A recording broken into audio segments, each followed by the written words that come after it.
You got to have some gear. The gear is basic but vital. You got to have a deep body box with the right number of frames, either 10 or 8, depending on the size of the box. You got to have a bottom for the box. You got to have an inner lid and an outer lid. That's their home. That's where they live, right? So the next thing you've got to have is some way to protect yourself from those little monsters, starting with a smoker. Don't try keeping bees without a smoker. You also have to protect yourself physically, which means you either buy a veil, a net, a hat and a net thing that goes over your head and around your neck, and you tie it on and you have gloves, or you spend the extra money if you're really worried about getting stung to buy a suit.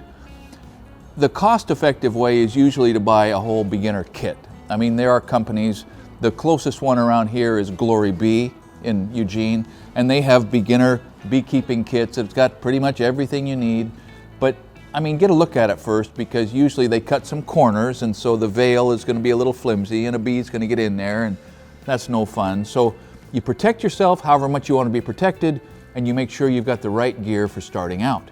Set your bees up on your property in the right spot. And what I mean by the right spot is it needs to be close enough that you don't forget them, far enough away that you're not trying to run the lawnmower through their front, right by their front door.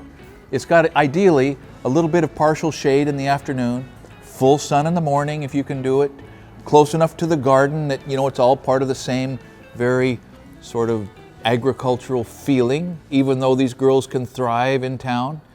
Which introduces one thing you don't want to forget, and that is if you have neighbors, you darn sure better go talk to your neighbors and make sure they're still going to be happy living next to not only you, but, 30 or 40,000 bees that are working really hard.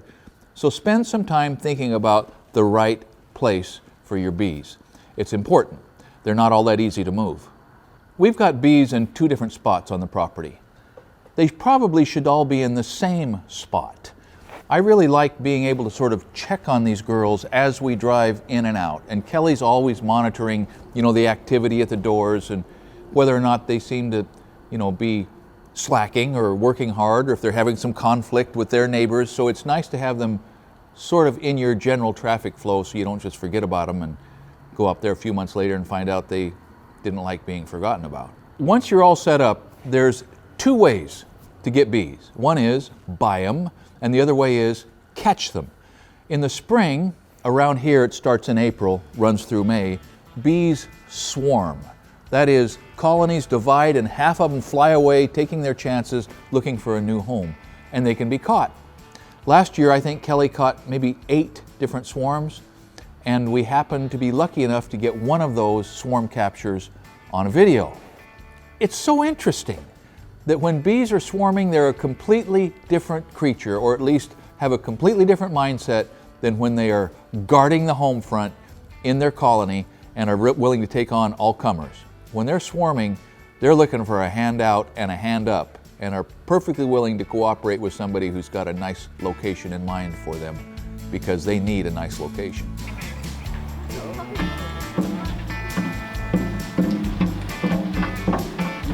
Going for a ride. Yeah.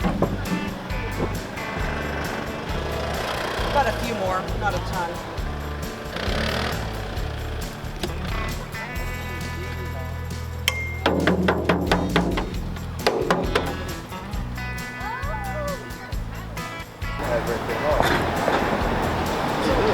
There. Oh. I had to sign in. Oh. Oh, that's where they started from. Down there.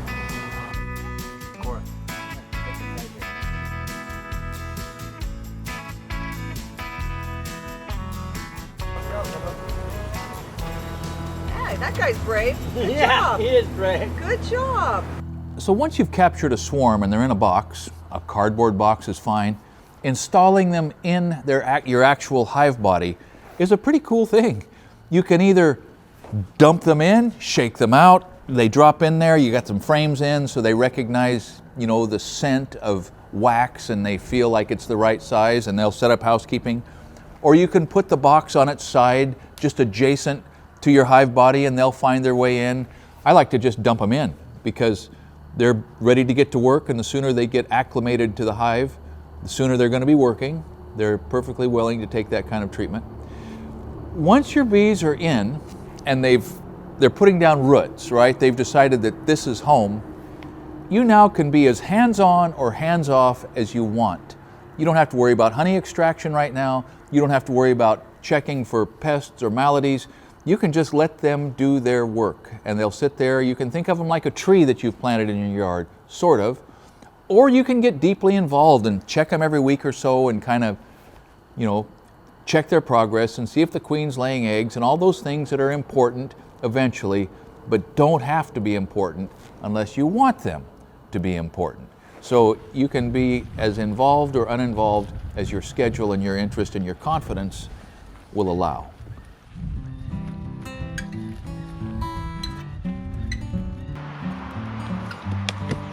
This one's going to have honey in it, I can tell already. So there's about half of these frames that have a full load of honey on them, but I'm just going to leave it on the hive for the winter so they have it. We could take that one, but we'll probably leave it here until we see what the other hives have on it. Capture that wax.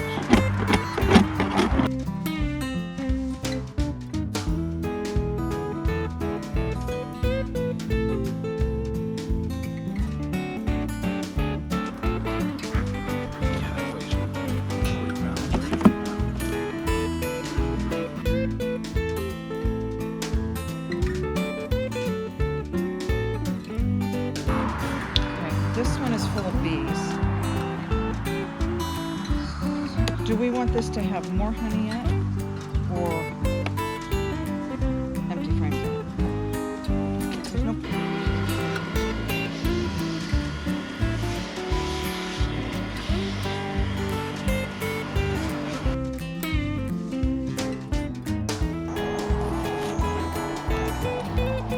Replenish smoke. So far, this has been a rather, I'll say mediocre honey harvest, maybe disappointing even. This is the biggest colony. There might be 2 full supers here, we'll see.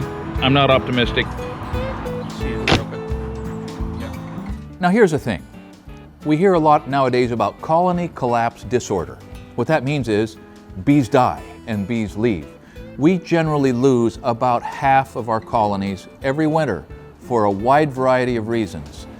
And Kelly used to take that very personally. She would mourn the loss of her bees until we realized, wait a minute, they're just bugs. And there are plenty of bugs where these bugs came from. So expect to lose some bees. Expect to decrease the amount of bees you lose if you tend them more assiduously and feed them carefully and make sure that they have the stores that they need to get through the winter.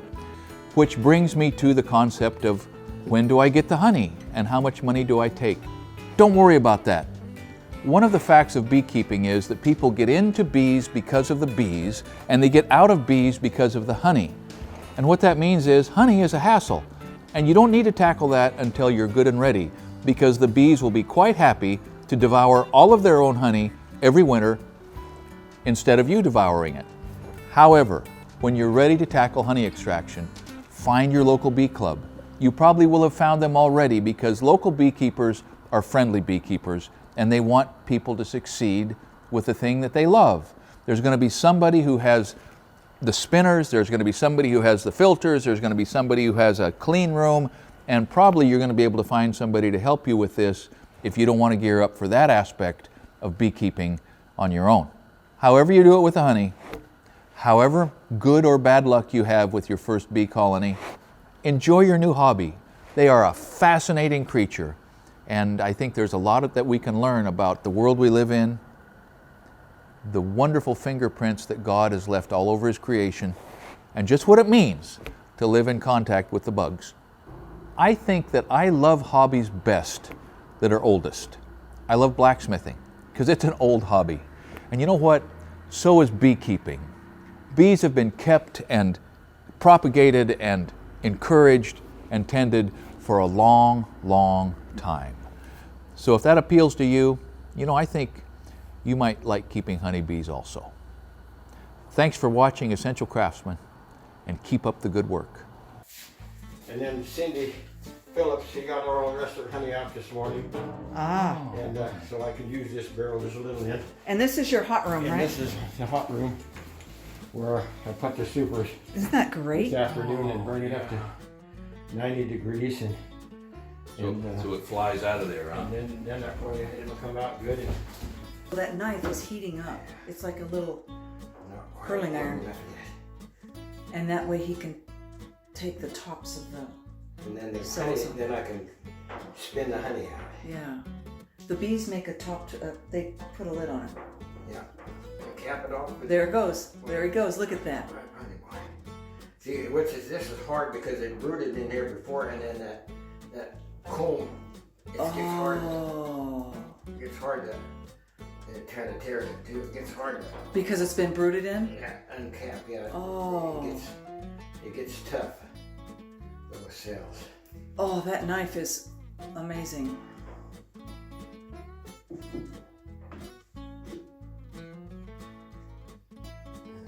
that little bit high.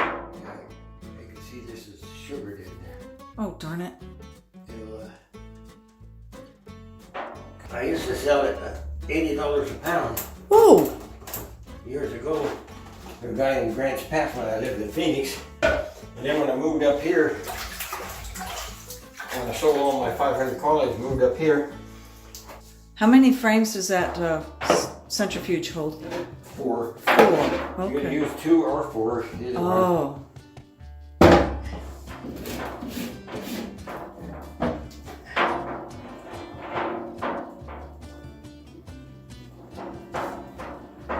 How do they do this commercially? Do they have Oh, they got electric dies that, that vibrates. The machine that they just slide them down, turn them, slide them down. Oh, And it just cuts it right off, and they don't mess around with just burr comb. They just put it back in the box and let it go. But I it's just see. hard to, if you don't clean it off, it's hard to get them in the boxes or get them out. And see, just when they had Look at that 9 in one. there, they'll fill them out to the To top, the so edge. they don't have to go digging in. Oh. Look at all that honey running out of there, guys. I really was careful this year about using a queen excluder on 3 of the hives. One of them, I think, didn't get one.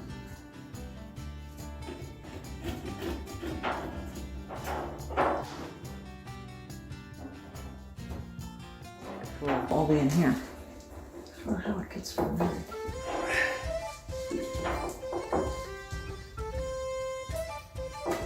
Ooh. How much honey comes off of one frame, do you know? Maybe a pint? In a box like that, it would probably be 35 pounds of honey. Ah, It varies, from frame to frame, depends on how they fill them out. This in here is pretty well filled out, but it's got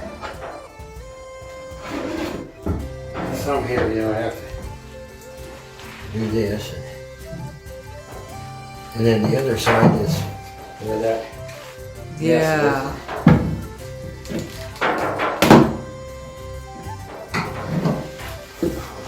Get my sweat. Oh, it's hot. But I haven't been. I watch it when I quit throwing it out, then I switch it around. Oh.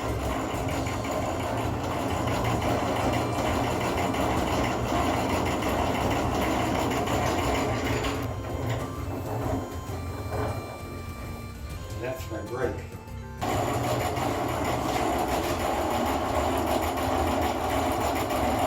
I only running over once this year. And then I put those frames back on and they clean it all up nice.